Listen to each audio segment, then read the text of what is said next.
I've got a friend of yours on the line with me. My name is John Astor. What it is, you there? Me? I'm here, but I was just running out the door. I'm late to meet someone in Barnet. I'm meant to be there in a quarter of an hour, and it takes half an hour to get there. Oh, okay. What's it about? Sorry. It was a court case where in front of Federal Magistrate Demack. Helen, it's Scotta here.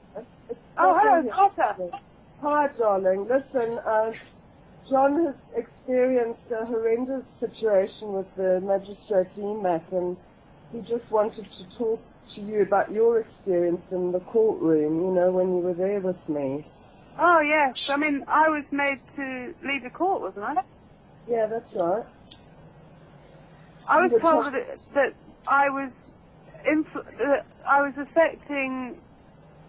Chester was so affected by me that the court case is going to be adjourned, so I had to leave the court. That's my ex-partner. Yeah. Did you witness Demack yelling in the courtroom? Who am I talking about? The magistrate. Oh, the magistrate. Well, she was pretty obnoxious to me, wasn't she, Scotta?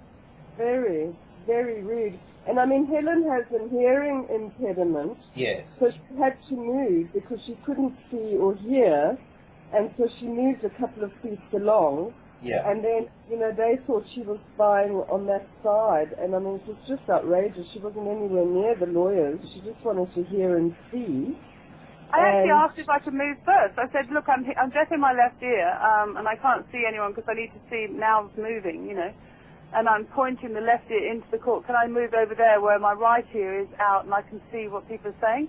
And I moved there, and then during that process, even though they'd agreed to it, eventually they decided I was spying on them and went paranoid and said, and Chester said he couldn't continue or they couldn't continue, and I said, look, don't stop it because of me, I'll leave, and I got up and left. But I mean, I didn't do anything other than be hearing impaired and asked to sit somewhere where I could hear and see. Yeah, did you hear Demack yelling or screaming? This is the magistrate? Yes. She did. She got completely out of order, yeah. Loud and not very pleasant. Did she interrupt people talking all the time? No, but Helen was there when my ex was being cross-examined. I don't think... Yeah, you didn't see me, did you, at all? No, because I had to leave. Yeah, that's Otherwise right. the court case was going to be adjourned if I didn't leave. I think you came in. They let you in again at the last day. Yeah. I mean, the real problem they had was simply that I was sitting over on their side of the court and they felt that I could see their notes, I think. Oh, yeah, I remember now. You were there looking really smart. Yes, I was there. And you were being cross-examined, and she was horrible, yeah. Didn't she shout and scream about me changing my, you know, my position? You know, when I Yes, she did. She did. I remember now. What do you mean? Well, explain out of order. What do you mean by out of order? Well, you know, I'm not trained at court proceedings or anything, but she was... What did she do? She was just totally exasperated with Scotta. And she did raise her voice, and... when you mean raise her voice, was she actually screaming? Yelling? Yelling, I wouldn't say screaming. No, okay, but yelling. Yeah. And you could see that she was hot under the collar and... Yes, she was exasperated, yeah. Okay, that's what you mean. All right. Were you a witness to anything, and were you denied to actually give evidence, or did you have evidence to actually give to the court in relation to the matter? Yeah, that was just afterwards, though. Afterwards, I wrote an affidavit to say that I'd taken Heather horse riding and stuff. Okay. Did Heather, that's the child, isn't it? Yeah. Okay.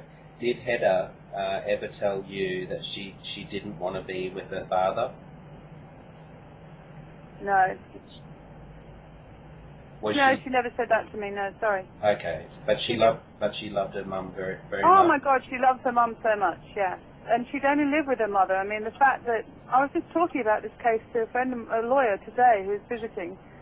I said it's unbelievable that what happened was that this is how I saw it. Hedda had. I hope you don't mind, Scotta, but I'm just giving my perspective on things. Yeah, Scotta? that's what we're after. This is how I see it. I see it that Hedda had an unpleasant experience with an older boy at school, which had made her,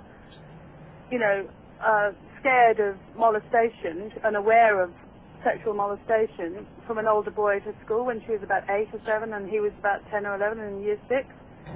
And that had been a year earlier. So she was aware of that kind of thing. Then she suddenly suspected or believed her father had touched her inappropriately.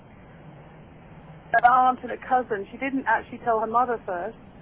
And naturally, when Scotta found out, she reacted quite badly and, wanted to get it sorted out. Any parent would act pretty... As any parent would.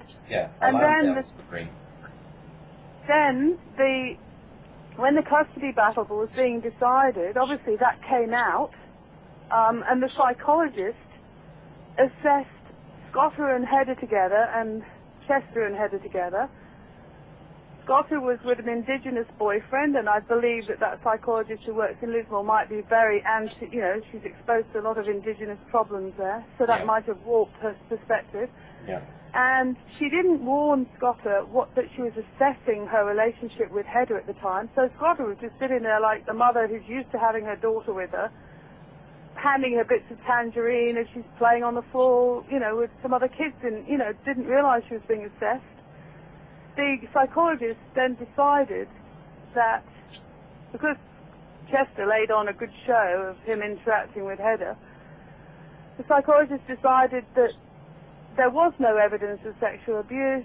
The fact that it had been brought up meant that the mother was trying to get custody over a false allegation, and therefore the normal mechanism in place at the moment is that if a mother is found to create a false accusation of sexual assault, they are then removed from the situation. The father's given total custody, and the child can't see the mother because she might try and influence the child again. Okay. That's the logic. But that's crazy. When it was the child that who did the child speak to first about the accusation?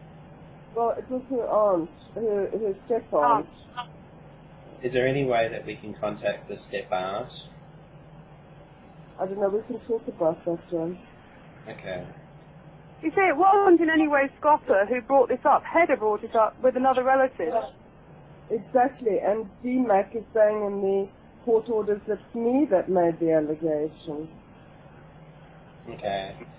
You see, I think that Scotta got inadvertently caught up in a really crazy legal system here, which is literally that black and white. The parent who brings up the sexual accusations, if it's shown not to be true or they don't believe it, that parent is immediately removed from the vicinity of that child. That's just crazy. And the other parent's giving custody. And that child loves her mum dearly. Oh gosh, yes, definitely, no doubt at all about that. Yeah. Absolutely adores her mother. Yeah. So, and who's always been with her mother. She had always been with her mother, only visiting the father occasionally when he turned up years later. I mean, to give custody to him was outrageous. Yeah, absolutely. And he's very clever. He's very cunning. Yeah. Why do you say that? Oh, because he's obviously, I've met him. When we did the handovers to go horse riding, right, I was invited in for coffees, and, he did his best to charm me. And he's very charming, very intelligent. Yeah. He was telling me that Hedda was perfectly happy with him, and I actually think that the Hedda overreacted to my personal opinion is probably that Hedda overreacted to Chester drying her inappropriately. Right. Because of her experience at the school, and I'm hoping and praying that there is no sexual molestation going on. Yes. But in the meantime, the fact that she's got no access to her mother is absolutely appalling. It's a crime. It's a crime. It is a crime. But the thing is, I'm late to my brother. My brother's not well at the moment, so I can't be there on the phone anymore. Well, thank you so much for that, Helen, and I love you all very much. Give my love to Steve and the boys and Paul, okay?